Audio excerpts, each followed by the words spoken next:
Hi, everyone, and welcome to First Things First, live from Progressive Field in Cleveland, Ohio, site of this year's 90th All-Star Game. I'm Jenna Wolfe alongside the Hall of Famer Cris Carter. This right here is Nick Wright. It has been a while since Cleveland has hosted an All-Star Game.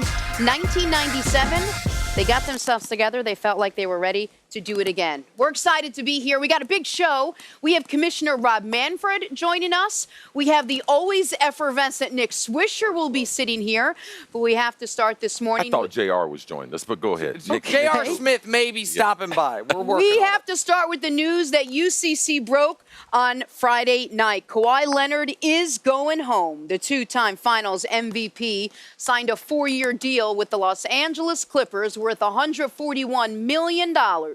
Joining him, 6-time All-Star Paul George. Wasn't cheap for the Clippers. They traded 5 first-round picks, 2 pick swaps, and 2 players to get PG-13.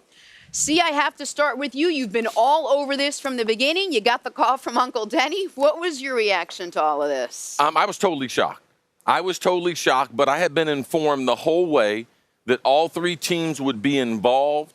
But I was shocked not only that he selected the Clippers, but I was shocked at some of the intel, how he reached out to Kevin Durant and really made a plea for Kevin Durant to join him with the Clippers. Kevin Durant decided to join Kyrie Irving, going to go to the Brooklyn Nets.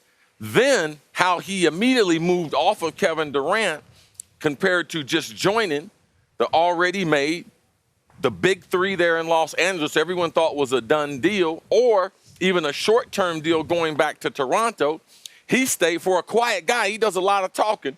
He talked to Paul George, forced Paul George to go to his employer and force his way out of his second team to be able to force his way out of it in 3 years. To me, Kawhi Leonard and how aggressive he was. You asked me a question on Friday.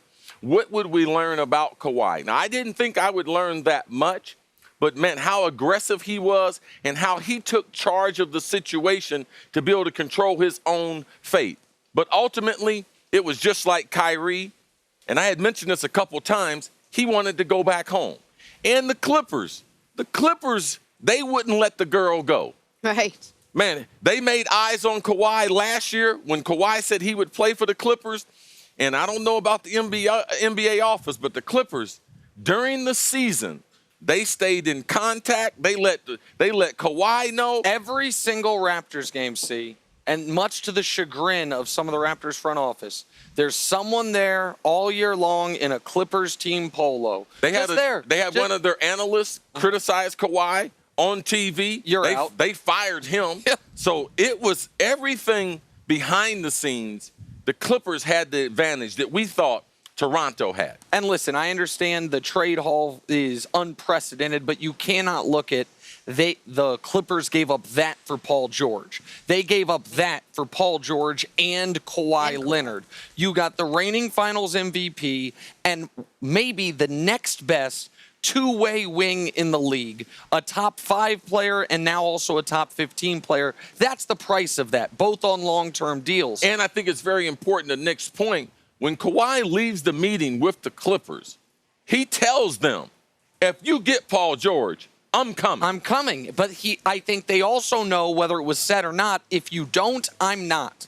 We did learn a lot. We learned that Kawhi does not want the easiest path possible, but he also does not want an impossible path. Signing with the Clippers, where your second-best players, Lou Williams or Gallo or Patrick Beverley, however you slot them, would have put you the 8th or 9th best team in the league. That would not have been what you had in Toronto with former Defensive Player of the Year Marc Gasol, with Kyle Lowry, with Siakam, with Van Vliet. It would have been the least talented team he's ever been on. So he made the best move for himself, and selfishly, for me as a basketball fan, the best move for the NBA. Because now we don't have a super team. We don't have where one team is a favorite against the field. We have a third of the league that legitimately believes they can win the championship. That is exhilarating to me. And the other thing we found about Kawhi is there was a lot of reporting that people don't want to play with LeBron. I think there's an element of, if you think you can be the face of the league, if you think you can be the best player in the league, how big of a shadow does LeBron cast over it? I think that affected Kawhi's decision. I think he would have signed with the Lakers if the Clippers hadn't gotten the deal done. But this is the best move for Kawhi and the best move for the NBA. Everyone except for Lakers and Raptors fans this morning or late Friday night, early Saturday morning should have been thrilled with what just happened. Why do you think that Kawhi didn't want to go play with the Lakers? We talked about how winning was very, if not the most important thing to Kawhi Leonard. It would have been the easiest path, as Nick mentioned, to go to the Lakers. Why do you think he chose? Do you think that if Toronto or the Clippers weren't able to get that second star, he'd be playing with the Lakers now? Well, this is the thing with the Lakers. And I disagree with Nick a little bit. I don't think Kawhi was going to go to the Lakers. I think his second option was to go back on a short-term deal to Toronto. But he kept the constant threat that forced the Clippers to trade all those picks. The constant threat that Kawhi could be down the hallway. That right there made the Clippers, because I think they were more afraid. The Clippers, if he said he's just going back to Toronto, they might have been okay running it back. Yes, but you can't, in this case, with the Lakers with their reputation, the Clippers with their lack of a reputation, you can't allow Kawhi Leonard to join one of the greatest collections of talent ever, and you have something to do about it. So Kawhi, I believe, he played his cards just perfectly. The Clippers thought that he could go to the Lakers.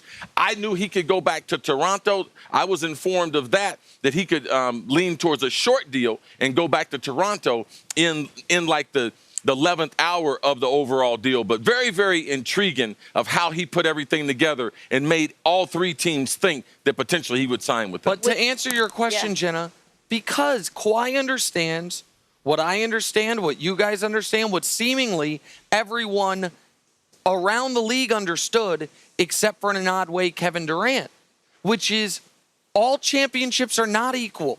And if Kawhi had signed with the Lakers, and you have the best player in the league, the third best player in the league, and the sixth best player in the league, slot those three guys however you do, and they're minus 150 favorites, even if they go win a title, that title is not worth 50% as much as the one he believes he can now win with the Clippers.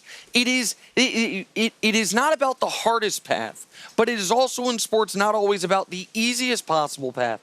And that's why Laker fans shouldn't be crushed by this, because you still have a really good team, and if you are able to get to the top of the mountain, it will be totally vindicating as opposed to, oh, you stacked the deck. First, the Lakers made a lot of mistakes. Magic Johnson, the intel that he let out of that meeting, that was a mistake. Now, you can say, well, he's not working for the Lakers. Well, he's one of the faces of the Lakers. Some of the injuries that they've had in the past, Lonzo Ball, him being injured, 2 years, Ingram, his injuries, questions about the medical staff. How severe was the injury to LeBron James? Why did it take him so long to come back? So Nick's talking about the championships. I don't believe Kawhi looked at it that way.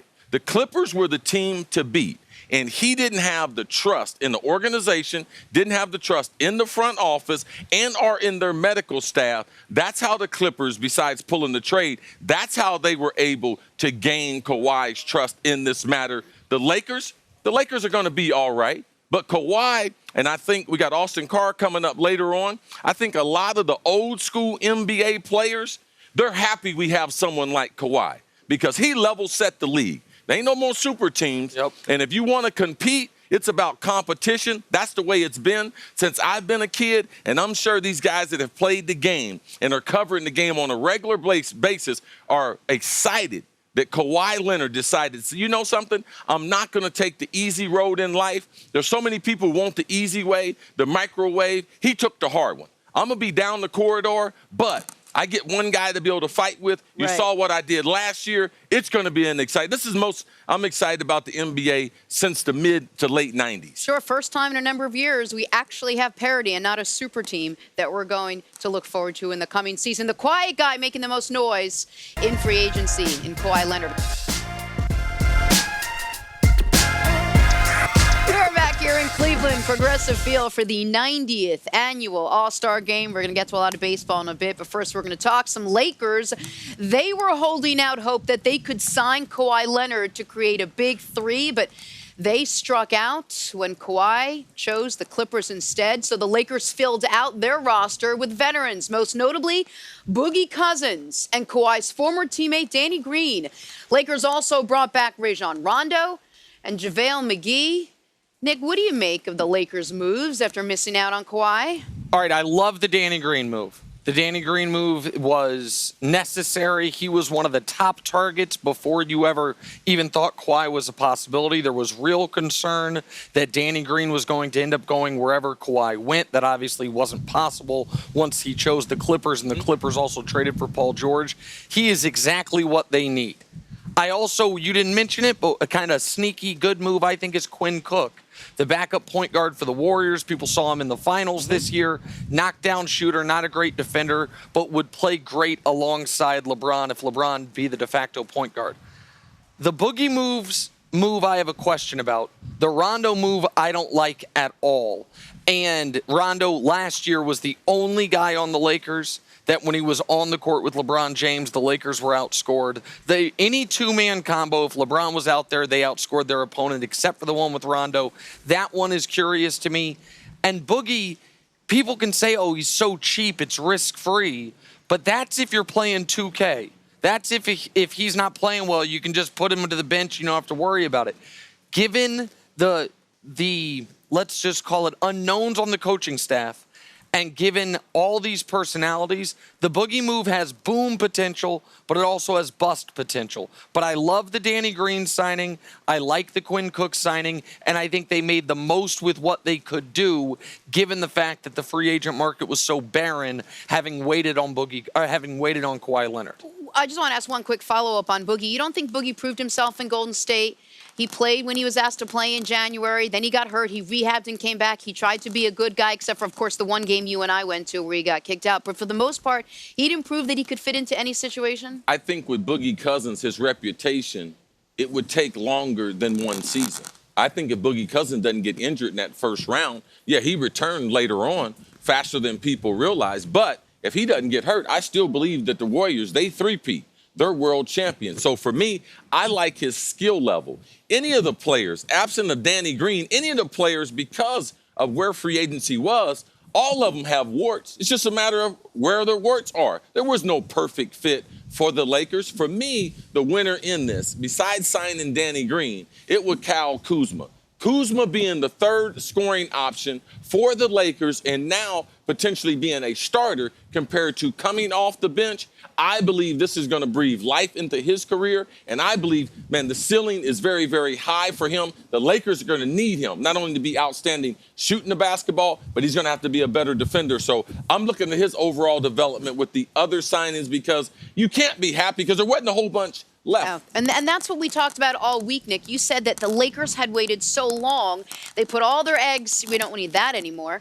They put all their eggs in the Kawhi basket that there may not have been a big enough pool left for them to fill out their roster. Do you feel like they did a good enough job with who was left in free agency? Listen, I did my top 36 free agents. The number one was left. Number one was left Kawhi. Number 6, and they didn't get him. Number 16 was Boogie. Number 20 was Danny Green. So those were the top 3 left. They got 2 of those guys. Here's my concern with Boogie, and then we should talk about that starting lineup you mentioned.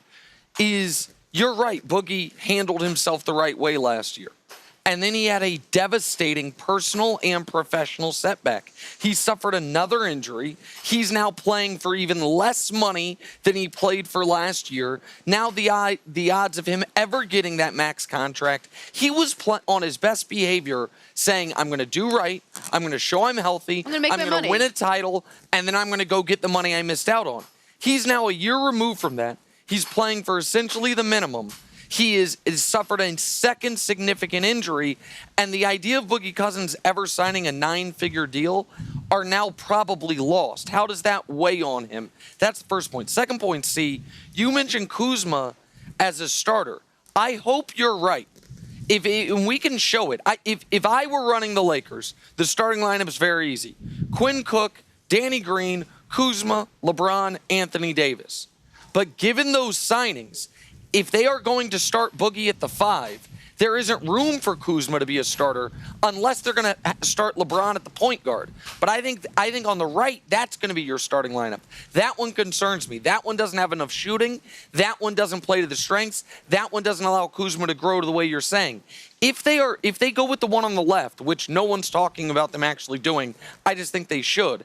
And then Rondo and Boogie can play minutes together off the bench. They played together in New Orleans a couple years ago. Kuzma can be that third option. That would work really well for you. That's going to be a test on Frank Vogel and Jason Kidd and that coaching staff, because those are proud veteran players who.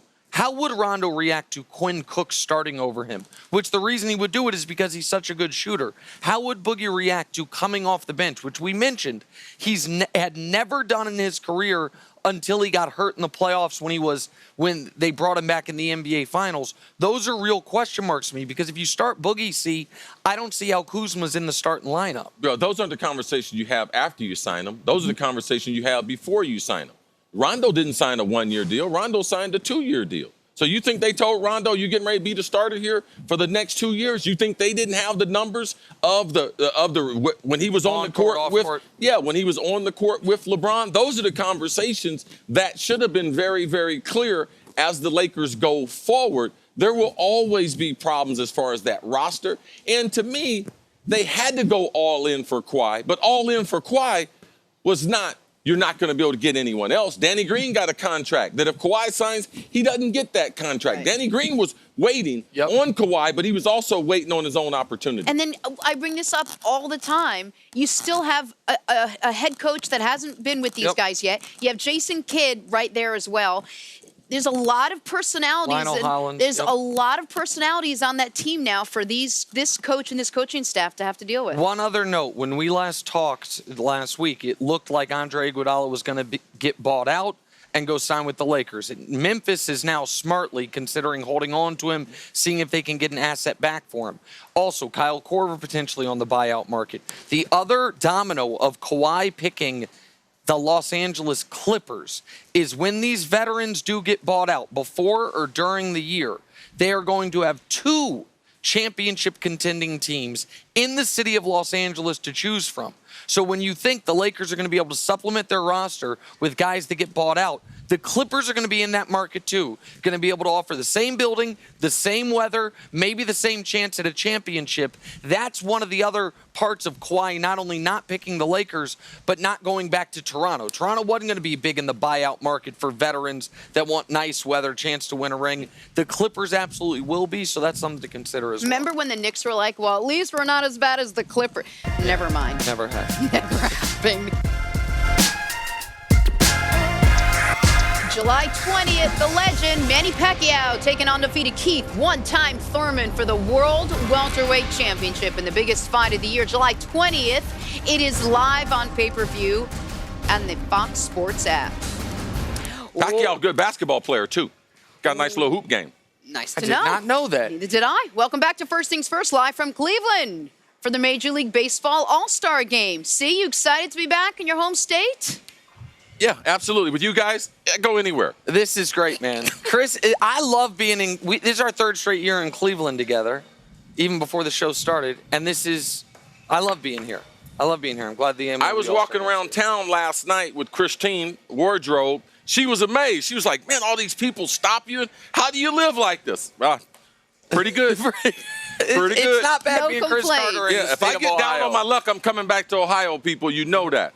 All right, time now for us to go viral. Back Only to if some I get basketball. down on my luck. I love you so much. People of Ohio, I love you. If everything goes wrong for me, I'm down moving on my back. luck now. Stuck doing a show with y'all. Go ahead. LeBron James and Anthony Davis spent the weekend in Vegas taking in some Lakers Summer League action and made the AD to LA transaction official, with LeBron posting this picture of the brow with his new number 23, purple and gold Lakers jersey. And AD wasn't the only one proud of his new gear. KD posted his Nets uniform. Interesting. KD will also be changing his number, rocking the number 7. I wonder why he's changing his number, CC. That's the Biggie jersey, isn't it? Isn't that the throwback Biggie jersey? The Coogee. Oh, man, that's hot right there. Which is what do you think is going to be the hotter selling jersey? 23 Anthony Davis, 6 LeBron. LeBron James. 7 Kevin Durant. Because all different numbers, 2 of those guys, different teams. What do you think is going to be the number 1 seller in the NBA? Yeah, it's not based on player. LeBron's going to be the highest one, just like last year. His number 23 was the number 1 seller. And then AD's, because the Lakers fans, and then the best basketball player in KD is going to be 3rd. So he's the best player? I thought you were going to say the best basketball player in Kawhi. I'm doing this segment, buddy. Okay, all right. You also could have had Kawhi at number 2. Oh, with the yeah. Clippers. LeBron is definitely the 3rd or 4th best there we in go. LA. There we go. I 3rd thought or you 4th guys were best in LA. Yeah. Okay. His son, His AD, son? him, Kawhi. Come on, What bro. about D Wade's son, Zaire? Oh, no. Zaire ain't ready yet. Okay. The lefty All right. ain't ready What's up, yet, but I Jenna? checked him No, out. What's the we're matter? all good. Did I box you out there? I didn't mean to. No, that's how you play ball. Time for some stories to start your morning. Sponsored by Gillette Clear Gel. That's how you play ball. Yesterday, the U.S. women's national team won the 2019 World Cup final 2-0 behind goals from Megan Rapinoe and Rose Lavelle. The team dazzled all tournament long, scoring a World Cup record 26 goals. Chris Carter, what'd you make of the game? Man, a lot like Nick Wright. You go out there and run your mouth, you have to back it up. Megan Rapinoe and a bunch of stars. This might be the most talented World Cup team that we've had, but it's also, we have a dynasty. We've won 2 in a row. We've won 4. What other country rivals us in women's soccer? None. And the numbers in this tournament were startling as far as goals scored, goals allowed, amount of time leading in these games. The final was the first game all tournament we didn't score in the first 14 minutes. It was total and utter domination start to finish in this tournament. Rapinoe was the best player. She deserved all the awards. What an awesome story. And hopefully our men's team can take a little from our women's team. And I saw a little Chris Carter dance on Instagram when they finally won. Oh, yeah. That was, Bap, bap, that 1-0. That was pretty bap. Yeah, Nick, I you gotta figured spend out more that time one on the thing that grid. makes you... The boomerang. What is it? The boomerang. Yeah, make you... Bap, bap. Okay. Zion Might do that Williamson later today. made his NBA Summer League debut Friday night against Give me that. the Knicks. Not quite the debut he would have wanted. He scored 11 points in 9 minutes, but had to leave with a knee bruise. Oh, and then there was an earthquake, which canceled the rest of the game. Nick, what did you make, though, of Zion's debut? Listen, he was dunks on dunks on dunks, and then we didn't get to see him, and now, unfortunately, we're not going to get to see him the rest of summer. That's the real news here, is that they're going to hold him out, it would look like, for the rest of Summer League. So it was exciting. It was fun. It was Zion's debut, then an earthquake, then Kawhi, then Paul George. It was a wild Friday night in the NBA. Unfortunate for Zion that he's not going to play the rest of Summer League. But fortunate he does have David Griffin, the guy that's going to be orchestrating his career, and they have a very good roster top to bottom that even his weaknesses won't be exploited in his rookie year. That's his shooting. He started trying to please people, started trying to shoot the ball from outside. Then he realized, listen, let me get in the paint. Let me do the things Zion's going to do. Rebound the basketball. He's going to be explosive on the defensive end. Exciting. All right, now that Kawhi has left Toronto, there is room for a new king at the top of the Eastern Conference. Last season, the Milwaukee Bucks had the best record in the NBA and the MVP in Giannis Antetokounmpo. The 76ers were bounced from the playoffs by Kawhi, but have since added Al Horford to their lineup. See, what do you think? Who's the best team in the Eastern Conference right now? I'm going to go with Milwaukee. I believe top to bottom they have a better team. I believe that Giannis will come back even better than what they were last year. The Milwaukee Bucks, the only thing they lose is Brogdon, but I believe the rest of that roster and the overall experience, losing in the conference final to the eventual world champs in Toronto, I believe will be great experience for this young basketball team. The biggest winners of the weekend were the Los Angeles Clippers. The next biggest winners were the Milwaukee Bucks. The Raptors now are no longer contenders. You look out east, it's the Bucks, the Sixers, and maybe the Nets if Kevin Durant comes back earlier than we thought. But the Bucks are the answer to this question. They should right now. They're not, but they probably should be the Vegas favorite to win the whole title. Another team keep an eye on is the Pacers. Very good starting lineup. Be a good conference there at East. All right, now that the Thunder have traded Paul George, there's speculation that the team will go into rebuild mode and perhaps trade Russell Westbrook. Russ is a very polarizing player, that we know, to a lot of NBA fans, but he is an 8-time All-Star and a former MVP. Nick, should Westbrook want out of OKC? Well, let's see. Since he's gotten there, They've traded James Harden to avoid luxury tax after the team moved from a major market, Seattle, then to OKC. And the owners who moved them then claim poor because they're in small market. They then couldn't keep Kevin Durant. They now trade Paul George. And Gallo, who they got for him on a one-year on an expiring deal, is a good player. And I like Shai Gilgeous-Alexander a lot. But the reason they made this trade was their hand was forced, and they got 7 first-round picks. Those first-round picks don't mean nothing to Russell Westbrook. He's got, because of his style of play, his size, his knee injuries in the past, and how much of his game is about explosiveness, his window as an MVP candidate, triple-double machine, is the next 2 to 4 years. And that now no longer matches up with Oklahoma City's window. So Russ, who was loyal, Russ, who signed the extension, Russ, who recruited Paul George, Russ is now left with no good options. Stay here and don't compete for championships, or ask out of here and have no power over where I go, no power over the future of my career. And so I wouldn't blame him for wanting out. Either way, they need to build a statue to him in Oklahoma City. He's the most important player in the history of their franchise and the most loyal one. But there are no good options for Russell Westbrook. And with 4 years, $171 million left on his deal, expensive. There aren't a lot of teams that are thirsty to go get Russell Westbrook. Yeah, and it's not only the contract, it's the reputation. Is he really going to be able to get along? And we didn't hear anything about Paul George. We gave Russ a lot of credit. Paul George, man, loves OKC. Man, Paul George gets one phone call from Kawhi, the fun guy, and he's out. I mean, he goes to management and say, I got to get out of OKC so that I might be able to return to Southern California. So to me, there's been a number of indictments against Russ. How good is he as a teammate leading the team? Can he lead a teammate of a bunch of young guys? Because I think that's what he's going to be stuck with. He doesn't have great trade value. I believe they have to be able to hold on to him because they're not going to be able to get dollar for dollar what he's worth. And there's not a lot of teams. We talk about Chris Paul. There's not a lot of teams that would like to absorb his contract. Things that are very, very important. Since Kevin Durant left OKC, he's 4-12 in the playoffs and 0-8 on the road. Has not won one road game since KD has left. That right there, they might have a statue for him, but that is an indictment against Russell Westbrook. All right, I know his options are bleak, but say he does want out. What team would be a good fit for him? His play, his personality, like C mentioned, all of it, the money. Okay, so the obvious answer would have been the New York Knicks. The Knicks have some draft picks they could trade. They need a superstar. Russ, even if he's not popular with the media, is popular within the league. He could be a draw for another player. But the Knicks had all this cap space, and they spent it. They didn't know Russell was going to come available. They can't trade those players that they just signed. Forget Julius Randle, but Bobby Portis, Reggie Bullock, Taj Gibson, Wayne Ellington. They can't trade them until 6 months after they sign. So you're talking about mid-December would be the first time they could actually get in the game for him. That's how anyone that was signed in these last 2 weeks, or in the last week, I guess, cannot be traded until December, January.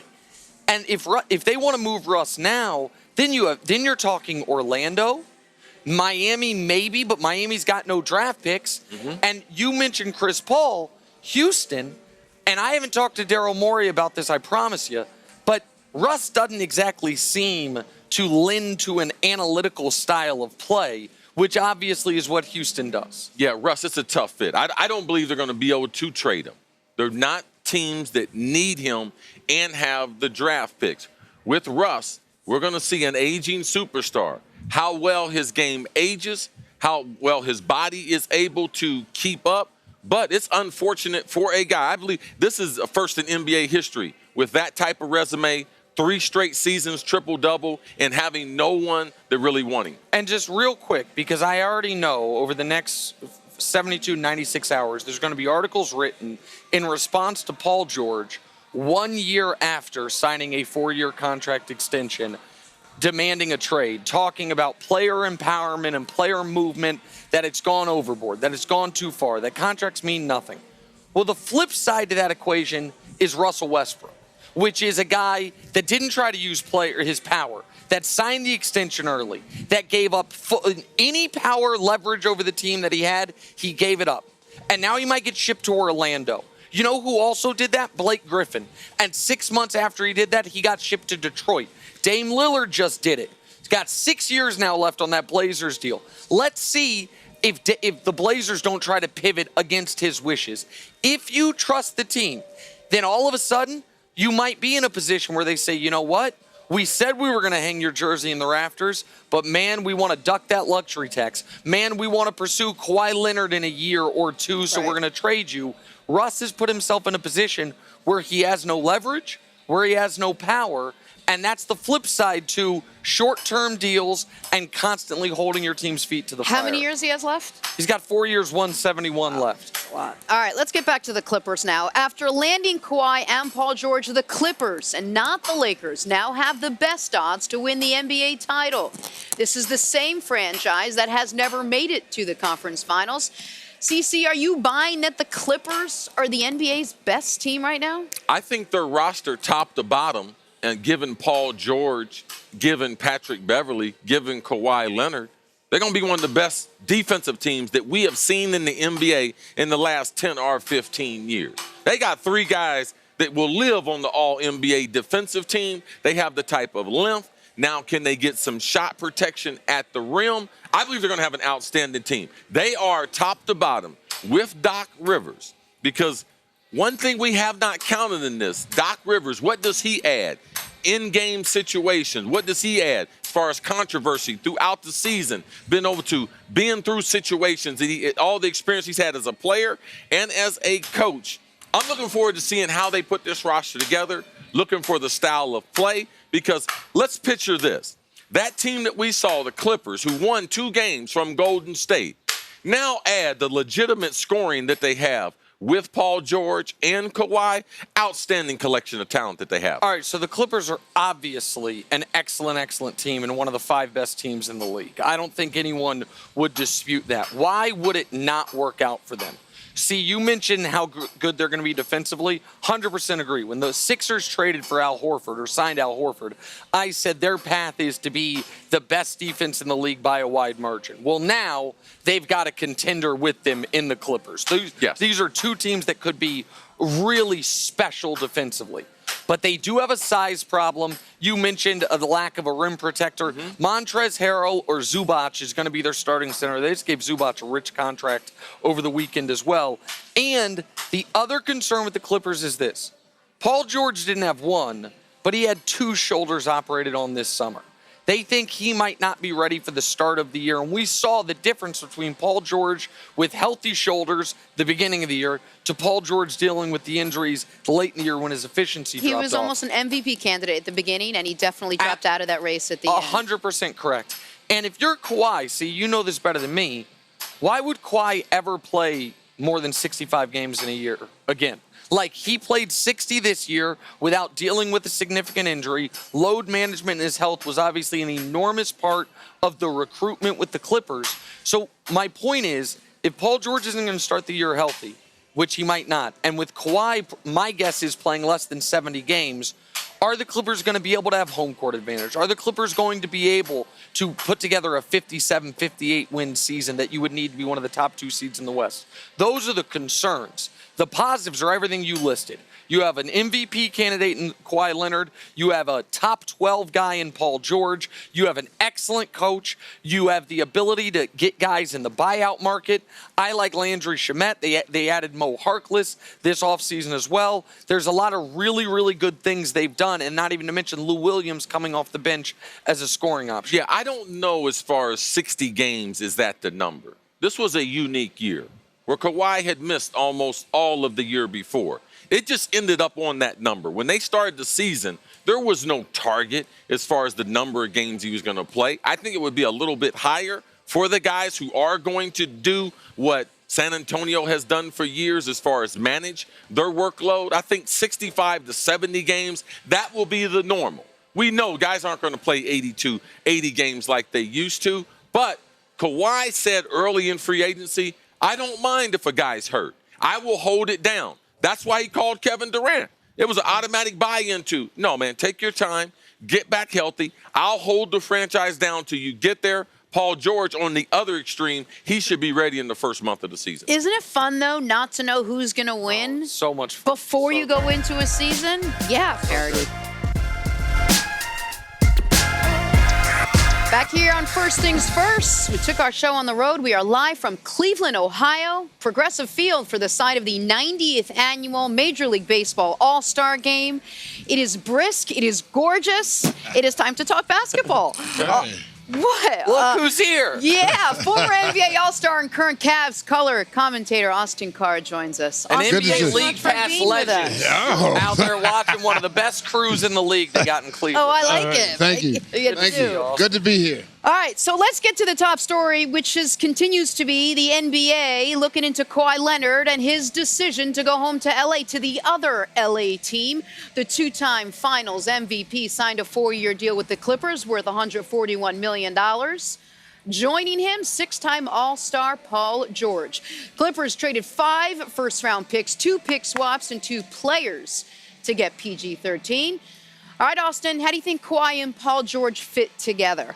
Well, I think it's going to be a good marriage, but again, they're going to have to get used to playing together. But when you look at how he fit in with Toronto, it was more of a, okay, we can't make it work. Here, you take the ball and get it done. And that is what's going to have to happen here. They're going to have to get used to sharing the ball. And to me, that's why I love Golden State so much, because they share the ball. All their 5 guys are always in play. They can all beat you at any given time because of the way their style of play. Now, that's what the Clippers are going to have to get into. But one good thing that Kawhi will do is when you give him the ball, he can get it done. Mm-hmm. And so on the other end of the court, you have arguably the 2 best wing defenders in the league. How much, as a player, how much does it help Kawhi and how much does it help Paul George knowing that on any given night, they don't have to guard the other team's best guy? Oh, yes. Because they can almost take turns on that either quarter to quarter or night to night. That means a lot. Mm-hmm. When you're talking about 82 games and then you go into the next season, which is the playoffs, that's huge. Being able to say, okay, you take him for a quarter, I take him for a quarter, that saves a lot of physical energy and mental stress. And I think that's going to help them a lot. Defensively, I'm expecting the Clippers to be one of the best in the league. Yeah, they should be one of the best in the league. It is going to be interesting to see offensively how they develop. Paul George, in the last 2 years, his offensive game has changed an awful lot. This last Kawhi, version of Kawhi that we saw in the playoffs, he's what you said, a sensational one-on-one player when they needed a bucket. But how does Doc Rivers put them in a system? Because both of them typically are an off guard, a wing player. Their roles that they typically play, they overlap. So they're going to have to try to create something. But as someone who's been covering the NBA, someone's been involved in the NBA the last 40 years, talk to me about how we start in November where so many teams have a chance. It's a breath of fresh air going around the league now. The commissioner has to be happy. I mean, the balance of power has definitely changed, but I have to put an asterisk there because I really believe if they had been healthy, they'd have beat Toronto if they had had both of their guys. Yes. But at the same time, they did it. And now the balance of power has changed. The East and the West is going to be different now. And that creates excitement. It creates hope. And I think the league has to be happy. Between the Lakers and the Clippers, I'm just curious, who do you think has a better team right now? The Lakers and the Clippers, well, I got to go with the Clippers. Really? I mean, yeah, because I can't, the Lakers, you don't know what they have. I mean, you know they got LeBron, you know they got, you know, first of all, it concerns me about Brooklyn with the, because when you come back off an Achilles injury, with Durant, I mean, it's not going to be the same. And then Brooklyn's got a while to wait. They got a year at least to wait, and then they got another 4 or 5 months before he gets back to the old Durant. Can they last that long is going to be the key for them. Well, and so when we're talking about Cris mentioned the parity coming to the league potentially, there's also an element of not like teaming up with a guy, but not all the guys. Mm-hmm. And so if Paul George had gone to the Lakers, if Kawhi Leonard had gone to the Lakers, I don't think anyone would have blamed him because he's from there. He had initially demanded a trade there. But now to see where he went and bringing Paul George with him, the process in which he took Paul George with him, where he meets with Paul George and says, if you can get to the Clippers, I'm signing with the Clippers as a player, but also as Cris mentioned, someone's been around the league for 40 years.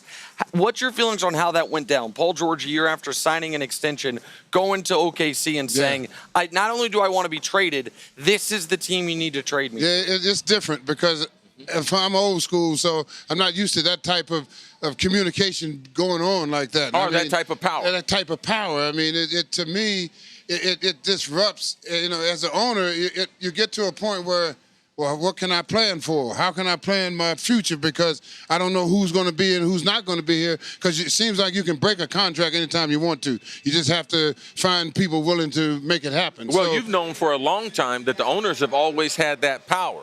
Now in the era with player movement, player control, and also the guarantees, the players have more of that power. Kawhi Leonard, though, did us all a favor, those associated with the game and those who are covering the game, because he was able to show us most athletes that we have been around. They have the mentality of Kawhi. Jordan always said it. Magic always said it. You know something? Man, let's go out and compete. And now what they have in Los Angeles, because of Kawhi and his trust of Ballmer, his trust of the medical staff, and his trust of Doc Rivers, now we have some balance in the league that makes it very exciting. Oh yeah, it's going to be great because now every team feels they have an opportunity.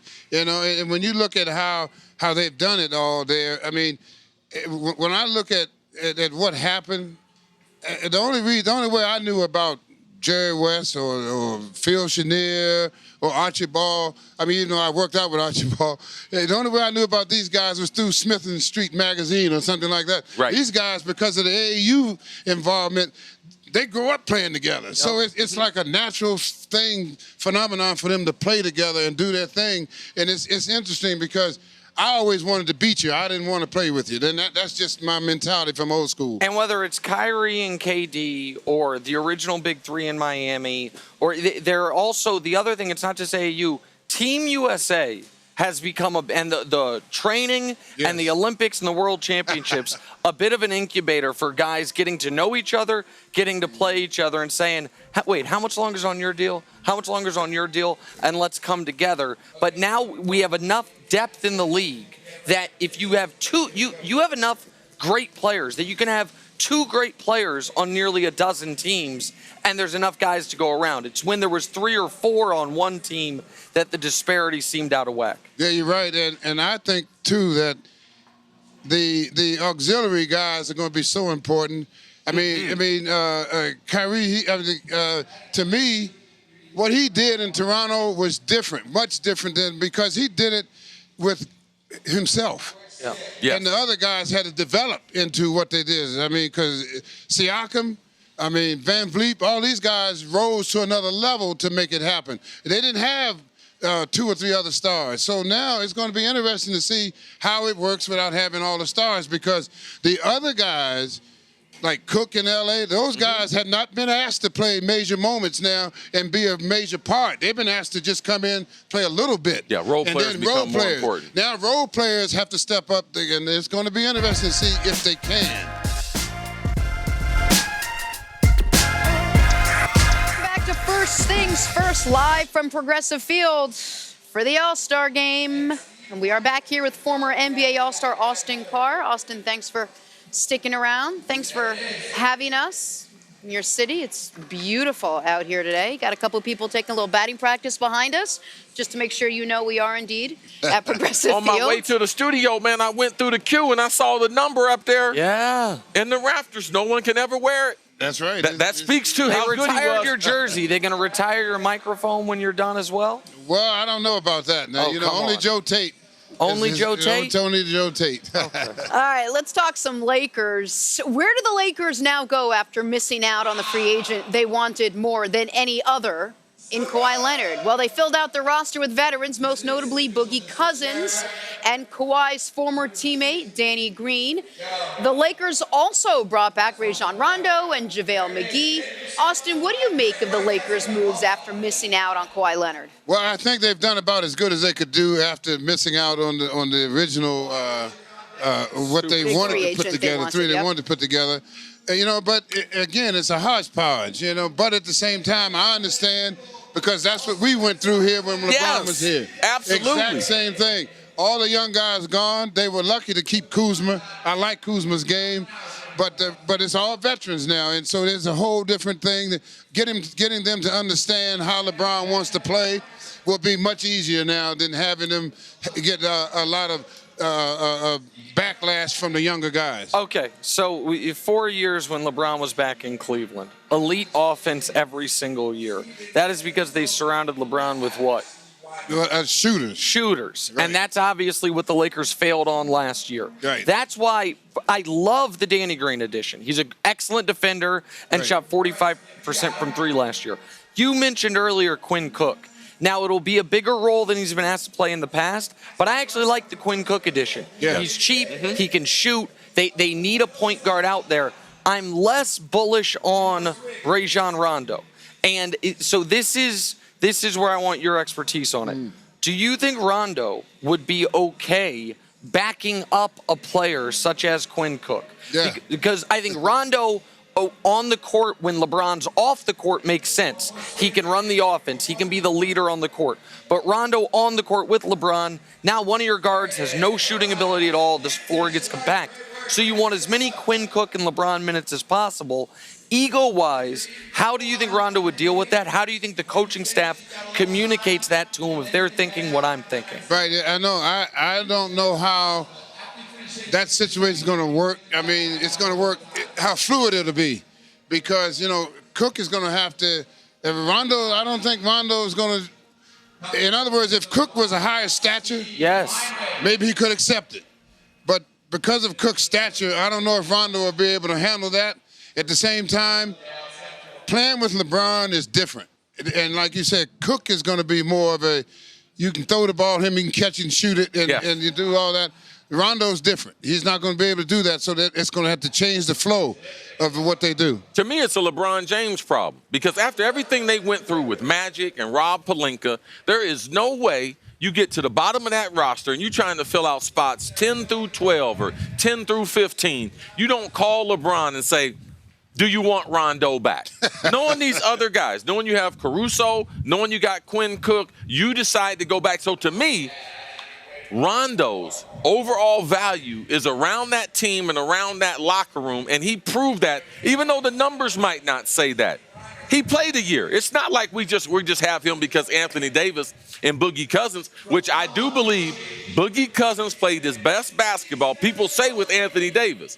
But Rondo was there also. So for me, this is a leadership with LeBron. I believe LeBron has more power this year than the previous year in Los Angeles, given everything else they went through, Jenna. CC, you mentioned Boogie. Austin, I'm curious where you think Boogie fits into this roster, how much he'll be utilized, and whether we had some issues with him in Golden State, whether his ego would allow for either coming off the bench or not, how he fits in to Frank Vogel's system. Yeah, it's going to be interesting because it's the dynamic is different there because Vogel is on thin ground anyway.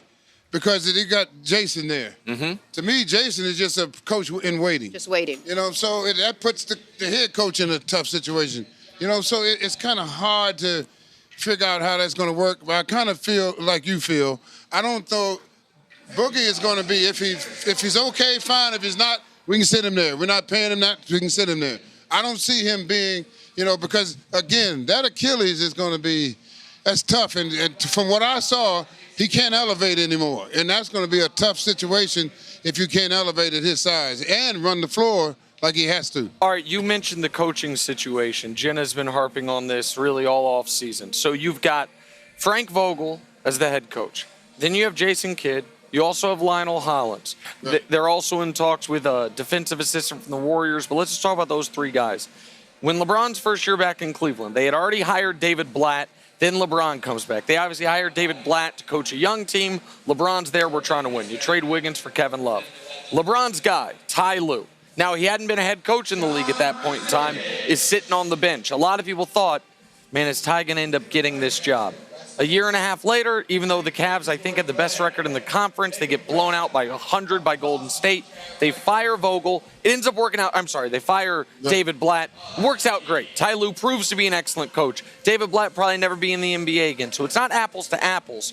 But how hard is Frank Vogel's job? You haven't seen David Blatt looking over his shoulder with Ty Lue, where he's looking over his shoulder at two guys, one of whom, and Jason Kidd's been a head coach for two different teams in the league, played on Team USA with LeBron, has LeBron's enormous respect. And did he interview with the Lakers And as well? interviewed with the Lakers for the head coaching job. How do you think that affects Vogel's ability to do his job? Oh, it's going to be, I think, a tug of war. I don't think because of the situation, I mean, even to have Jason Kidd hanging over your head like that, I mean, every time, if they get into a slow start, I mean, you watch, the media is going to be right on top of it. Kidd in the waiting, Kidd, and that has to have an effect. I hope that Vogel and Kidd and Hollins, they have a conversation and get everything understood early, because it's definitely that those people in LA are waiting for a winner, they're looking for a winner. And if you don't bring it to them right away, it's going to be, it's going to be all types of things coming out. And they got to be strong and together to make it work. CC, how much of this is going to be Vogel sitting the team down, and how much is going to be Vogel sitting with LeBron and saying, what's going to work for you best? We don't have that third guy now. What would be best for you to make this work? Well, I don't think Frank is going to LeBron saying what's best. I think that they have figured out a number of things, and I believe they can prove it by the analytics, by what the numbers say. You can put a piece of paper in front of LeBron and say, we are best at this. But they didn't have a roster then. So they just got a roster. So trying to figure out, who's going to play this? Who's going to be the problems? Like, Jason Kidd's going to be a problem. Boogie Cousins. That's part of sports. It's about working out. They're big boys. They're being paid contracts. Vogel knew what he was up against. But let me tell you something. The roster he has is a lot better than what he thought it was going to be. So that's a good problem to have. Boogie Cousins, I believe that situation works itself out. When you look at the Lakers roster, it becomes important that the best players play. There's not a better center on their roster. So you guys say, Boogie's not going to play.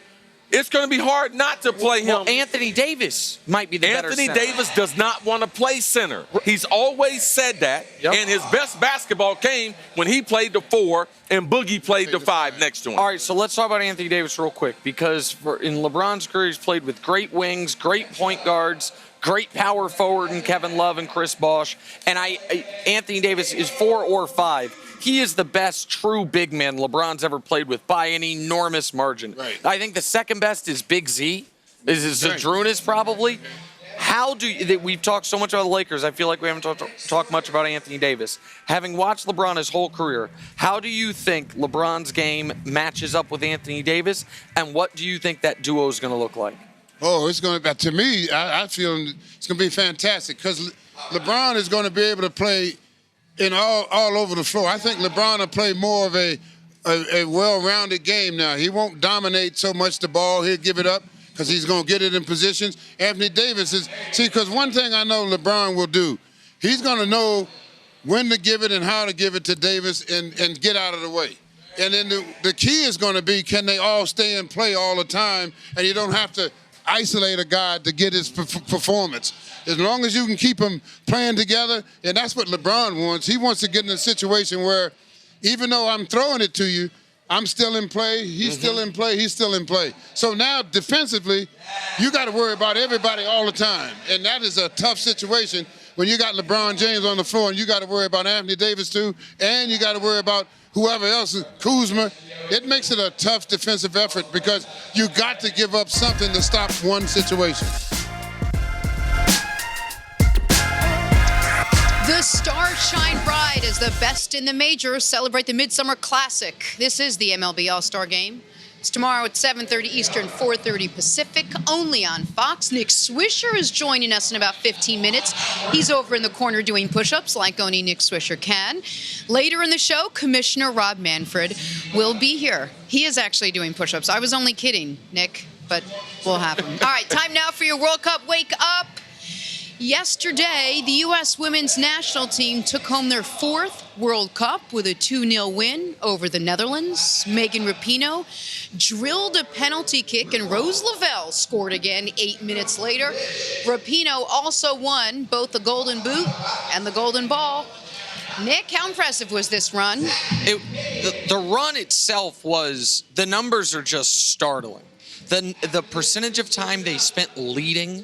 When you know in soccer, if you can lead in a tournament like this for 20% of the time, you've done great, because so much of the game typically is spent in a 0-0 draw, but wasn't the case for the U.S. This game, in fact, with a final, was the latest it took for them to score. They had scored within the first 14 minutes of every game. This one, it took them into the second half. Rapinoe was spectacular. It really felt like once they got through that France match, without their best game, that there was going to be no stopping this team. And for them to do this after what they did 4 years ago, bringing everyone back, and the benefit of being up 2-0 C and being able to get Carly Lloyd that curtain call at the very end of the game, that was great. It was just spectacular start to finish in this tournament, a tournament they never trailed. Yeah, I was very concerned about the final, though. Anytime you're facing the European champion, and we faced 5 European teams in the tournament, so we faced the best of the best. But we had a couple of the ladies had bad hamstrings coming into the final. Rapinoe didn't know if she was going to be able to make it through at being 100%. We were able to get them out there on the field being healthy. The overall pressure, though, because besides the dream team in basketball, that was the expectations for the talented team that we sent there, and to be able to get it done with 1 game left. And the Dutch, you have to be able to give them credit. They packed that defense in for the first 55 minutes, and they were going to play, listen, we're going to keep this close and try to get something, get a PK at the end, get a foul in the box or something like that.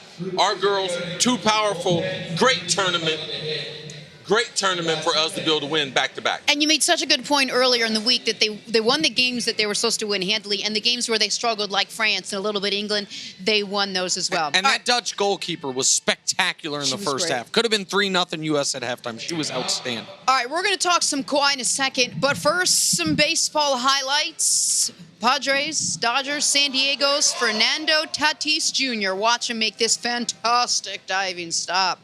It's always good to start with the gem on the defensive side. Great play up the middle. Just like good football teams, you got to be strong there defensively. Great throw. All right, Indians, Reds. Cleveland's Greg Allen returns to deep center. Watch the outstanding leaping catch right there. Oh, man. See, you're a snob on these catches. You can't even have anything to criticize on this one. No. We're close to the Hall of Fame, about 50 miles from the Hall of Fame. Right. That's the Hall of Fame hands right there, Greg. Also, he's transitioning off the grass into that little cinder to warning track. Dangerous. All right, here we go. Finally, Twins Rangers, Minnesota's Jorge Polanco with an amazing spin to get the tag. Oh, that's... Strike him out, throw him out, double play with a spin move? Yep, that's exactly what happened. Look at that. Don't need no replay on that. You are out, sir. That's great. All right, let's get back to some basketball now. The biggest free agent in the NBA, Kawhi Leonard, made his decision to play the next 4 seasons in LA. Not that LA team, the other one, the Clippers. The Lakers did not get the big 3 they envisioned. It's now being reported that Kawhi was never joining the Lakers. See, what do you make of Kawhi picking the Clippers over the Los Angeles Lakers? I was totally shocked because I didn't know about the Paul George. I knew a lot of information, a lot of people didn't know. The constant theme in that information was, Chris, don't listen to everyone else. Don't eliminate a team. You kept saying all 3 teams are in play. Long-term deals are in play. Short-term deals are in play. And how aggressive Kawhi was going to be. I thought there was a possibility that Kawhi could join Kevin Durant, potentially in New York. I knew that because I knew the Knicks were going to be talking to both of them. You mean before this, a week and a half ago, not a few days ago. Yep. Kawhi tried to talk KD into coming to the Clippers, but ultimately, when I look back on it, Kawhi wanted to go to the Clippers. He wanted his own team. He wanted the opportunity to compete, but his trust of Doc Rivers, Steve Ballmer, Jerry West, and their medical staff and what they do for the players, the Lakers are trying to become a world-class organization again. Right now, the Clippers, top to bottom, they do things the right way, and that won Kawhi's trust over. Listen, Kawhi wanted to go home. He always wanted to go home, but he didn't want to go home alone. He wanted to. He didn't necessarily need. No one wants to be home alone. Okay, he didn't necessarily need 2 superstars, but I do not believe he was going to sign with the Clippers. Tell me if you're hearing different. If they cannot orchestrate the Paul George trade, he is not an LA Clipper this morning. No, he told him, I'm going to go to the Lakers because that presented the biggest problem and also made the sense of urgency for Doc Clippers and their front office, Lawrence Frank, to pull off this blockbuster deal. Because now the blockbuster deal, as far as the picks, it doesn't look like, wow, it was just one-sided. Because they knew, the Clippers, if I trade these picks, which you pointed out earlier, Nick, I get 2 of the top 10 players in the world. That's the thing is, listen, the Anthony Davis trade haul the Pelicans got was the biggest trade haul for a superstar in NBA history for about 2 weeks. Until this happened. Until this one. But this was not a trade for 2 superstars. Now, the Thunder are in the catbird seat in this regard. They got the return of 2 superstars while only giving up 1. They got this was as if the Thunder had traded both Paul George and Kawhi Leonard. But, and I know we're not talking about it here, but you mentioned Kevin Durant, and just something to think about, and we can discuss maybe later in the show or later this week. We now know Kevin Durant was presented with this option. Play with Kawhi Leonard with the Los Angeles Clippers, or play with Kyrie Irving and the Brooklyn Nets. Now, maybe the Knicks were an option as well, but we know Kawhi's number 1 choice was the Clippers. Kyrie's number 1 choice was the Nets. KD could have teamed up with either one of them.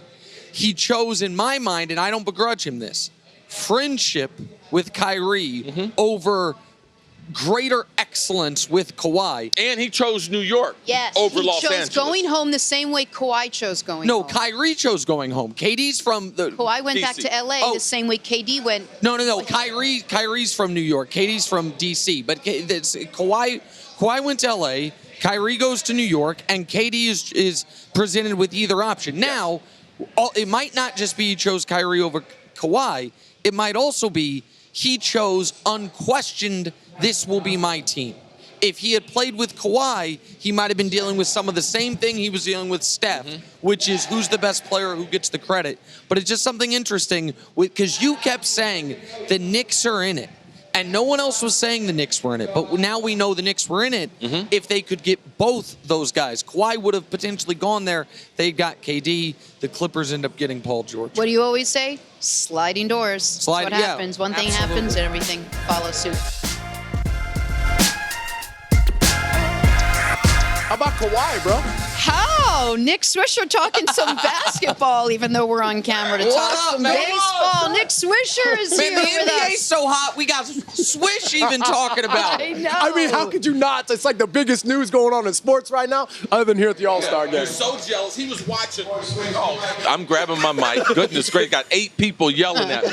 He's watching the show on the monitors. He's got a jacket on. He's like, Jenna's got them guns showing. No, Let me take off my sports coat just so he can show the arms just a little bit. Absolutely. Well, I'm thinking to Roll this up a little bit. myself, just what a beautiful day here in the 216. Thought I'd take my jacket off, feel good about it. Let's talk about the 216. The most pristine day. The grass is beautiful. We were in D.C. last year, which was just gorgeous. You were here with us. Talk about being in Cleveland for the All-Star game. First time since '97 the city hosted. I mean, how awesome is it? You know, I was able to be here for 4 years. They weren't exactly the greatest 4 years for myself personally, but to be able to be here with the team and to experience this city and the sports that they have to offer. Think about all the great things that are going on right here. The Cleveland Indians are playing great this year, making a push for that division title once again. Cleveland Browns are really stepping their game up right now. The Cavs could do a little work, but hey, I mean, right now with everything that's going on in the city, for myself, so nice to be back here. Everybody's been great. I mean, it's almost like kind of like a little bit of a coming home. So to be able to have the great weather, the great ballpark, great people, I mean, you couldn't ask for a better venue.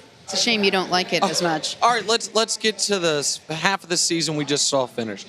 American League, incredibly top-heavy. We've got 3 teams that might win 100 games. We've got 4 teams that might lose 100 games. Let's talk about, I think, the best team in the American League, the Yankees. Right. How have they been able to do it? I think it's 86 lineups in 87 games, yet they got the best record in the AL. How? Well, I think it just goes to show you the depth the New York Yankees have. I mean, if you think of that one point in time, they had an entire all-star team on the IL. That just doesn't happen a whole lot. It's almost like someone had like a little doll and people were putting pins in the dolls. Yeah. But to see where they are right now and to show the tenacity and I guess the fortitude just in general to know that you are the New York Yankees and whatever lineup you put out there, you expect to win. I think that's such an amazing thing. Houston Astros are another team that I think is right up there at the top. I think what's crazy about the game now is that there's one trade deadline, July 31st, and that's a huge, huge day for baseball this year. It's going to be a lot of moves going on. If the Yankees can get one more guy, whether that's a starter or a bullpen guy, I'm just saying, if you feel good about yourself right now, one more guy would make you feel even better. So I think with where they are right now, they're in a great spot. They expect to win, and like the New York Yankees of the past, if you don't win the World Series, it was considered a bad year. All the questions we've talked about as far as their personnel, number of their key players injured, let's talk about their skipper. Yep. How much more confidence do you have in him now, given that we have more experience, we've seen it, but the adjustments that he's made with the limited roster? Yeah, well, I think that's another thing that people really need to understand. It's not only the players that get better from year to year, it's also the coaching staff as well. And if you look at Aaron Boone, with what he's done, boy, his attitude, he is just like super cool, right? I mean, definitely not like me. I mean, I'm living like this. But he's one of those guys that can just handle any situation, right? He backs his players. He has the respect of his guys in that locker room. And I've always been a major fan of bringing over a person who was part of your organization. He understands what the Yankee way is like. And for him to come over and do what he's doing this year, it's not a surprise to me. It was almost like Brian Cashman said, hey, here are the keys to the Ferrari, my man. Right. You got this. But you were saying that from the beginning, though, when they hired him. Of course, I thought he was a great hire. Yankees coming off a pretty good measuring stick and splitting the series with the Devil Rays. Right. How important is it going to be for them to have a healthy Aaron Judge now heading into the second half? Yeah, you know, I feel like for, Judgy, he's really just trying to get the rhythm of everything back. I mean, obviously missing all that time. 54 games, I think it takes a little time to get the speed of the game back. It's not as easy as what it looks like on TV. Yeah. So I think in general, if you're looking at the lineup right now, the one guy that kind of stands out in my mind is like a Giancarlo Stanton. If you can bring him back in that lineup, it's almost like a new age murderer's row, kind of replicating the lineups of Yankees in the past. But I think if there is something that the Yankees need to worry about, I think it is their pitching, right? I feel like with Dylan Betances in the back end of the bullpen, he's beat up a little bit. But at the end of the day, I mean, the Yankees feel pretty good about where they are, especially first place at the break. First place at the break, despite the injuries, and you're saying they're worried about their pitching, but they're going to get Bumgarner, right? Like, I mean, that's going to happen, isn't it? I think there's a lot of things that are still up in the air. I don't know if Madison's going to shave that beard. I don't know if that's his style. You know what I'm saying? They would special dispensation for Ohio State and the Yankees. No facial hair, man. It's like a rule. Has been in the past. Always will be, I think. I think that's the one thing the New York Yankees have. Hold on. Are you saying, sorry, I did my hold on that you don't like. Are you saying his beard could be a legitimate stumbling block into him being a Yankee? I mean, that's just joking around. I think Madison will go where he wants to go. I'm not quite sure New York City is his thing. Okay. But then again, if Brian Cashman wants you and he wants to win, he's going to find a way to bring you over. Even though they're this good, they've got a good farm system right now. Think about it. Do you want to go out and do you want to get that number 2 or that number 3 starter, or would you rather go into the bullpen and bring a flamethrower throwing 100 miles an hour, shortening the game? If you look at the way the Yankees are constructed, they are constructed to score early and hold the lead. They have such a tremendous bullpen moving forward. Adam Ottavino, Aroldis Chapman, who's here in the All-Star game, right? If you bring over one more power arm to shut down one more inning, then you don't have any pressure on your starters. Then all of a sudden, come playoff time, you only need to go 3-4 innings. You don't have to push your starters 7-8. And Nick stole part of my question. Are there any other superstars as we approach that one trade deadline where you don't have that flexibility that we could look for potentially to be on the move, to be the difference in someone trying to make that pennant chase? You know what? That's funny. I think there's a whole heap of guys that could be on the move. You're talking about starting pitchers. I also think Marcus Stroman could be a name on the list. Right? He was born and bred in the AL East. He understands what that competition is like. He understands that his role moving forward could be part of a contending and hopefully part of a World Series team. I think more than anything, I think there could be some bullpen guys on the move. I think that's where the game has gone. It's turned into more of a power game rather than a finesse game. So I think that if those bullpen guys, Craig Kimbrell, I thought was a huge pickup for the Cubs moving forward. So I think with where teams are right now, it's interesting because they got one day, one trade deadline to do all the moves they want to make. Last year, Swish, the hottest name at the break was Bryce Harper. Yes. So what everyone talked about was Yes. Bryce Harper. The other guy who equally as talented was Mike Trout, but Yeah. because he didn't have the flash, we didn't talk so much about him. How consistent, how impressive has Trout been so far this what? season? I mean, the guy signs like a $500 million deal, and he's still hitting home runs. Still hitting right? home runs. If you look at the contracts that were signed in the offseason, you think of the 3 big contracts. Think of Bryce Harper, you think of Manny Machado, and you think of Mike Trout. Mike Trout is far and away, hands down, better than those guys as of right now. And not only that, to be able to handle the pressure of $430 million, right? Like, that's supposed to ease you up. But, hey, look at what Bryce is doing right now. He's struggling a little bit, right? There's a lot of things that you have to, the expectation level is high, and it's so hard to live up to that sort of numbers. I mean, come on, CC. They didn't have contracts like this back when you were playing. When you signed your first $430 million contract, did you feel the pressure to perform? Right. Did you feel like that your hands felt softer? Nervous? I don't remember a lot of great players talking about pressure. I always think that the greatest athletes, it's already baked in that they're able to handle it. Mike Trout is a little bit different. He's the one player I said, if I could grab one Major League Baseball player and turn him into an NFLer, it would be Mike Trout. He's 240 pounds, too, by the way. Running back from South Jersey. Gee, man, he's feeling good about himself every day. All right, I don't want to totally neglect the National League, considering they might have the best team in baseball. And with respect to Mike Trout, they might have the guy who's playing the best of anyone in baseball right now, in Cody Bellinger. Yeah. What the Dodgers, we know what the story of them as of the last half decade or so has been. Very, very, very, very good, but not good enough. Is this year different? And then as a second part to it, what Cody Bellinger's doing, somehow, if you'd have told me Christian Yelich was going to have the season he's having, I'm like, he's going to run away with the MVP. But Bellinger's somehow been better. The Dodgers part 1, Bellinger part 2.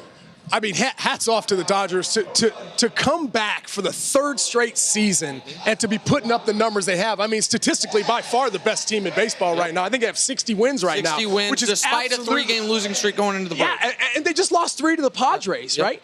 So I think with what Cody Bellinger's doing, I think last year in the postseason, I think baseball exposed some of his weaknesses. The thing that I love most about Cody Bellinger is that he said, hey, these are the things I'm struggling with. I'm going to go home in the offseason. I'm going to fix them. And that's exactly what he's doing. If you look at his approach now, it seems like his legs are a lot more quiet, right? He's got that beautiful, long, left-handed follow-through, but his legs are soft. His legs are quiet within the swing. Because when you have that sort of whip in your bat, you don't need to work a lot from your lower half. It just kind of does what it does. I think the one thing that I like about him the most is his leadership. His ability to go out and play multiple positions. You need him to play first base, he'll do that. You need him to play in the outfield, he'll go and do that, right? He's in the middle of that lineup each and every day. Here's a little snafu with him and Dave Roberts a little bit when he kind of lackadaisically kind of ran out of double. But I think he learned his lesson, right? Because as young players and as young kids that are watching a guy like that, that's the last thing you want to see. In my mind, I think he's far and away the NL MVP right now. And if he continues to keep this going the way that they are, the Dodgers did a great thing last offseason. What they did is I guess they kind of opened up the doors a little bit, got rid of some personalities in that locker room and letting some younger kids shine. And I think Dave Roberts knows exactly what he's doing out there. They've got a great squad. It wouldn't shock me again to see them back in that World Series. I want to follow up real quick on the Dodgers because if you look at the standings, they have 14 more wins than the Diamondbacks. They've got 6 more wins than the Braves. They are not going to play a meaningful game until October. Not another meaningful game. Is there, when you have that type of lead, because even the Yankees, as good as they are, if home field matters in the AL, that's going to come down to the last week of the season. Yes, Twins, Astros, so they know they're going to win their division, but they still have something to play for. All of a sudden, when you have it all wrapped up, the number 1 seed essentially wrapped up at the break, and then you're in that best of 5, where it's that quick, can that, I don't want to say being this good works against you, but you understand what I'm saying? Sometimes it can. The only thing that comes to my mind is the Cleveland Indians in years past on how they just absolutely ran away with the division. They were like 10, 12 games up. I think that's the one thing the Dodgers are going to have to overcome, right? Dave Roberts is going to have to do a good job resting his guys, making sure his guys know exactly what the goal of the season is. And by the way, let's be honest, with the talent that they have in that lineup, I don't think that's going to be a problem. They just lost the World Series the last 2 seasons. I don't think you need to burn any fires for those guys. I think they're going to be self-starters at the end of the season because of the failures. When you don't have that success, yes, if they were the Golden State Warriors or a team like that to dominate, I would be concerned. But when you have not been rewarded for your regular season success. I think internally, and that's where I believe that their skipper is underrated, and we're going to lean on him, Jenna. Yeah. All right, I want to talk about the home run derby. Okay. You were a guy who had a strategy in 2010. You were a young guy Just who was don't ready embarrass to do. I yourself. won't embarrass myself anymore. I like the guys that are. I like the young guys that too. are playing. I do You too. got Vladdy Guerrero Jr., Josh Bell, Pete Alonso, Alex Bregman. Talk to me a little bit about what we're going to see out there. If we're going to see the power that we saw the last 2 years. Oh, I think you're going to see more than that. I think with now, baseballs are flying out of the ballparks at an alarming rate night. Also, the last 2 times we were in Miami and in D.C., very, very humid. The overall endurance started to play its part. It's going to be a cool night, and the wind's going to be blowing out tonight. So, Yeah, I mean, right now it feels awfully nice right here. It doesn't feel like you're going to be doing a whole lot of sweating tonight. Right. But I think just in general, the boom of youth that we have in our game, Pete Alonso is a guy that really kind of comes to mind, the polar bear, right? Just bigger than the game itself. If you think about it, man, we are starting to gain those basketball players and those football players. We're starting to gain those guys in our sport, which I think is absolutely amazing. But I don't know. I think it's all up in the air. I think it has a lot to do with your BP thrower. Yep. I've seen a couple things on the gram, right? Vladdy Guerrero Jr. has been practicing, getting himself ready. My. okay. Hey, but by the way, let's be honest. If the league minimum in Major League Baseball is something around $520,000 and the winner gets $1 million, if I was a rookie, don't you think I wouldn't be trying to get that $1 Wait, million? it was $700,000 last year. It's up to that now this year. Yeah, It's that's a what I'm saying. really Hey, just keep incentive to raising get it up. out Keep there and raising win it it. up. All right, real quick before you go. Basketball's over. Football hasn't started left, so the only thing left to gamble on is baseball. Who's the pick for tomorrow night in L or AL? Oh, AL. I think it's been like that for a while. I think the power arms that you're going to see coming out of that bullpen for the American League are going to be pretty impressive. But I think the one great thing about this is that we're bringing our best players to the game right here to Cleveland so our fans can see that firsthand. I think it's an unbelievable week. So honored to be here. The NBA said you can have players that we don't want. The NFL said, you know something? We're going to steal a couple quarterbacks from you, little Kyler Murray. We did steal You got from it. Major You League pulled it. Baseball. You So, pulled it. okay. So we can understand. We'll loan you guys a couple, but we're going to steal that quarterback. That's right. That's right. Well, I figured you guys both be happy. I know Nick's pumped up. You know, LeBron, he's feeling good out there. He got his boy AD showed up for him. They're going to be feeling real good. All right, let's get back to the biggest story in the NBA. See, you broke this one. The Clippers signing Kawhi and trading for Paul George. Many were speculating that Kawhi would join the Lakers to create a big three, but many were wrong as he instead joins the other team in LA to form a dynamic duo. Nick, are PG and Kawhi the best duo in the NBA? No, they might be on the best team in the NBA. We have to see how the roster fully shakes out. They're going to, I'm sure, be in it for Iguodala, some buyout guys. That is one discussion. But the best duo is the other team in Los Angeles. Even if you believe, as I know some people do, I'm not one of them, but even if you believe Kawhi at this point is marginally better than LeBron, the gap between AD and Paul George is more than enough to make up for that. Now, I think right now the Clippers have a better roster than the Lakers. I know they have a better coaching staff. I know they have a better front office, better organization, all those things. So this isn't which team is better, that's a different discussion. But the best 1-2 punch in the league is LeBron and Anthony Davis. The Clippers, though, now have the only duo that's even close to it. Because before Kawhi and Paul George teamed up, we were talking about who's the best duo after LeBron and Anthony Davis. And we were saying, is it Russ and Paul George? Is it Kawhi and Siakam if he stays? Is it Dame and CJ? Because until Clay comes back and KD comes back, those Kyrie, KD, Steph, Clay, those duos are out of it. So no, I think LeBron and AD are the best duo, the best 1-2 punch we have in the NBA. I think you make a good point because you have to look at the second player. Even if you want to argue it, who's the best player, the second player makes a big difference. That and the injuries. Right now, we can't talk about who the best duo is because 2 of the 4 best duos, one of the top players is hurt. That being Golden State with Clay and in Brooklyn with KD. So in 2 years, when we're still having this show and we have this discussion, it's going to be a lot harder for us to be able to answer. But right now, you have to be able to give the edge to LeBron and AD, because to me the question is, who's the hardest to defend? And it's those two. They're harder to defend. Now, if you're saying, okay, overall, because of the defense with Paul George and Kawhi, are they better off all around?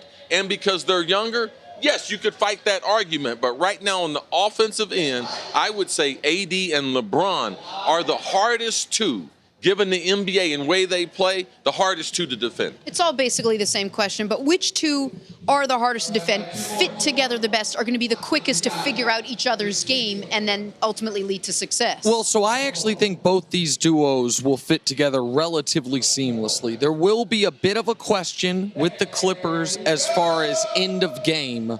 Who is the end of game closer on that team? I believe it will be Kawhi, but that's also a role Paul George has always wanted in his career, even though it's not a role he's necessarily excelled in. If you remember a couple years ago, CJ, when he was still with the Pacers, CJ Miles took a shot at the end of a playoff game. I think it was against the Cavs, and Paul George was really mad that shot did not go to him.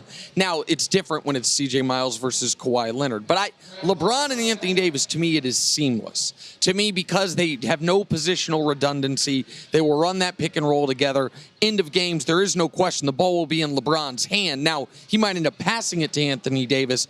To me, both these duos fit together well, but LeBron and AD, it is the best pairing he has had since year one with D. Wade, and the reason that one was not as successful as I think this one will be in the very beginning was because they did have that positional redundancy, and with the Clippers as well, you've got two guys who play the same spot and do the similar things. Kawhi just does everything a little bit better than Paul George. That's what they've got to figure out. Yeah, I think the AD and LeBron, it's ready to go, no matter what kind of game you want to play. They want to go pick and roll. They want to play up and down. They want to play fast break. Anthony Davis has the ability. I just think when we get into these conversations, we don't give Anthony Davis the credit that he deserves as a player, because last year, based on what the team did with his contract demands, we didn't see his overall ability. But Anthony Davis is a spectacular player, being able to get up and down the court. I wonder how teams are going to defend him. And also, I believe at this stage of LeBron's career, they're a perfect fit. LeBron gives him one of many assists by letting him wear number 23. Right now, there has to be a discussion with the Clippers.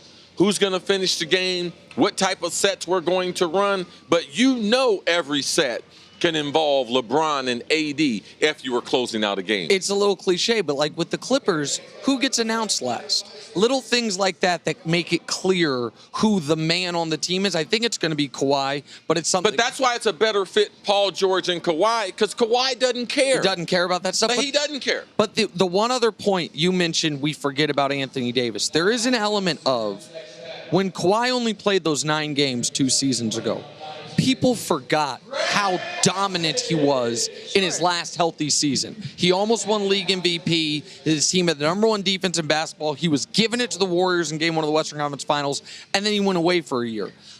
To a lesser degree, something similar is happening with Anthony Davis. The last fully healthy season we've seen with Anthony Davis, played 75 games, first-team All-NBA MVP candidate. This was kind of a lost season.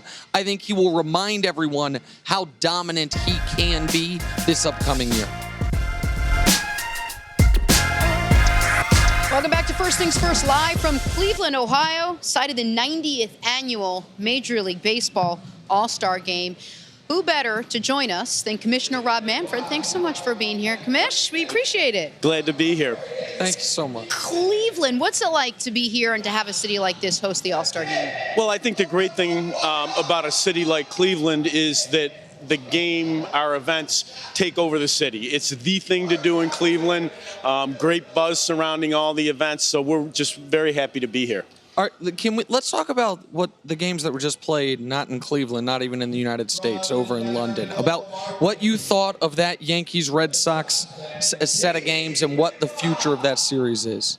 Well, it was a great success for us. It was the 2 biggest gates we've had anywhere in baseball since 2003. Wow. We sold more merchandise in London than we have at any All-Star game since 2008. Wow. Again, it was an event that really did capture the city. When you rode around in cabs, people were asking you about the games. We're excited to go back next year with another great rivalry, the Cardinals and the Cubs.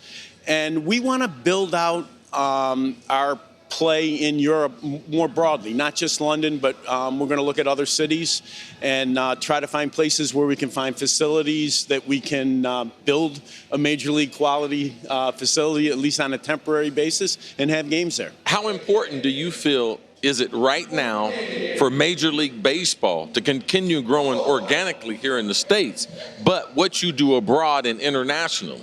Well, you have to do both. Here in the States, it's about making sure that we make the next generation the same kind of fans as my generation, and that's about youth participation.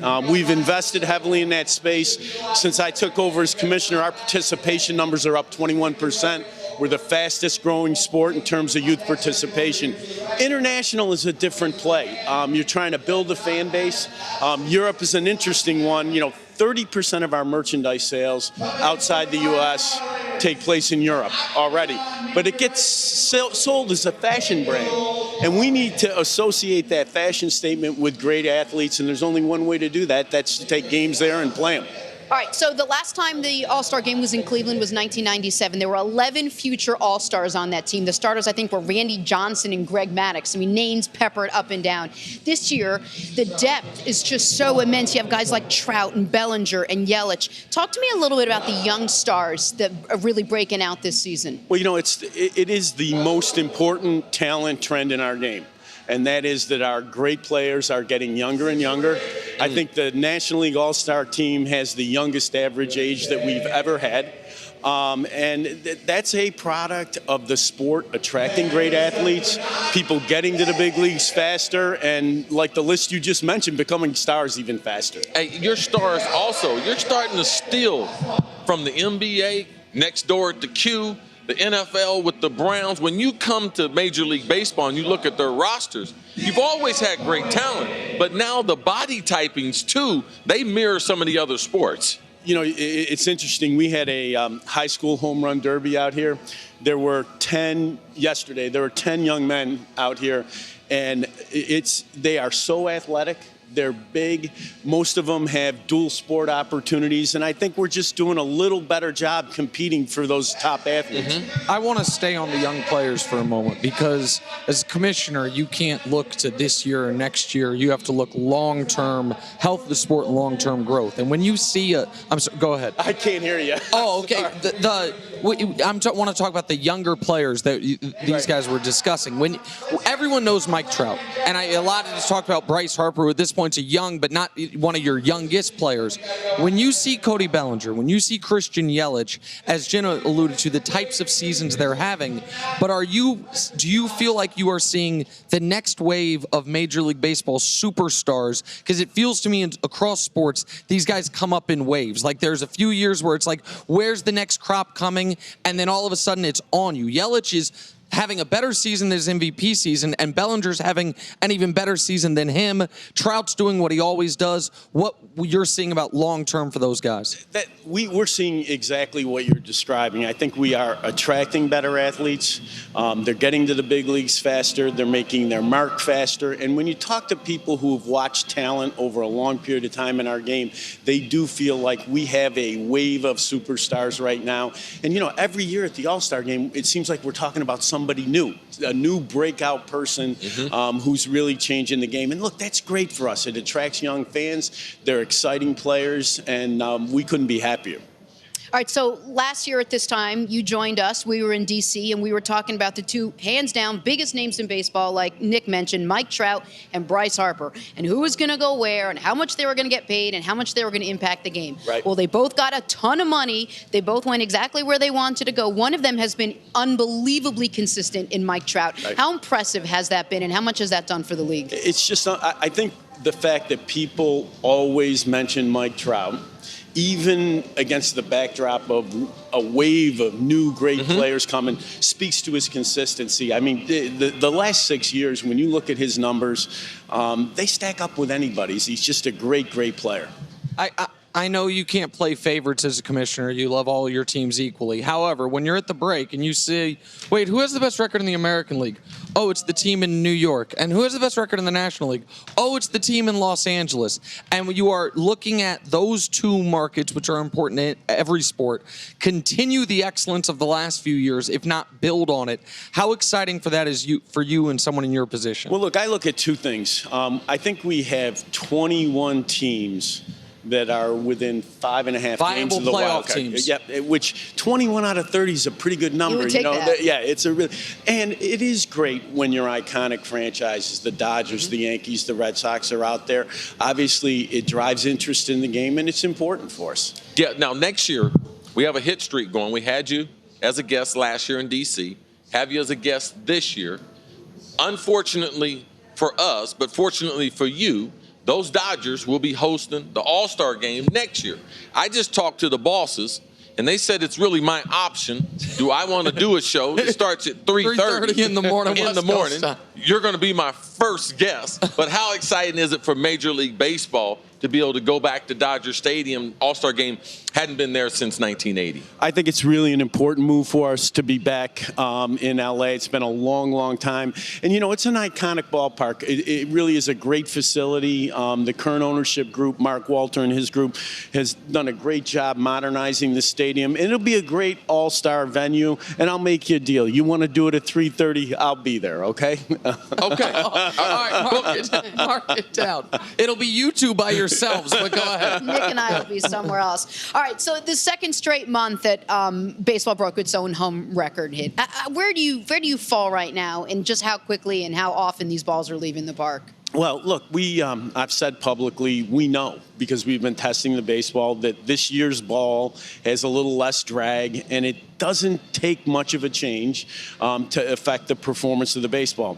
The issue is it's a handmade product. It does vary year to year, and we're working hard to figure out exactly what happened with this ball this year and to get a little more consistency in the process so that we know what's going to happen year to year. I want to ask you about the change trade deadline, but first I want to follow up on that real quick. Have you heard from teams about that because of the anomaly to a degree of the ball this year, the difficulty in evaluating their own players or prospects as far as this young pitcher was looking great and now what would have been flyouts or home runs, or this young hitter that we didn't think had power now has power? Have you heard from teams that that's caused issues for them? Look, I think the home run trend, some of it attributed to the baseball, was kind of consistent with the way the game has changed. So I haven't had a lot of complaints in that regard. And I think people in the game realize, handmade product, you're going to have variation. All right, in 2019, across all sports, the NFL's even getting in this business these days. Trades,